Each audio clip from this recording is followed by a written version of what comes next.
खैबर पख्तूनख्वा में सैनेट इंतखाबात फिर खटाई में पड़ गए हैं।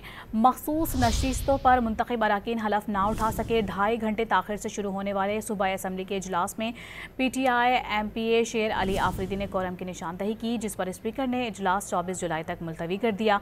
25 मखसूस नशिस्तों के अरकान ने आज हलफ उठाना था, जिनमें 21 खवातीन और 4 अक़लियती अरकान शामिल हैं।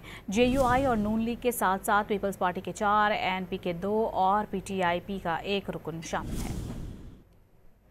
गिनती कर ले सर, आप गिनती कर ले सर। ठीक है, अब जो कहना है जनाब अपोजिशन लीडर साहब, वैसे ही कि आपको कहना पड़ेगा क्योंकि कोरम पॉइंट आउट हो चुके हैं। The sitting is adjourn till 2 PM Thursday 24 जुलाई तक कर दिए।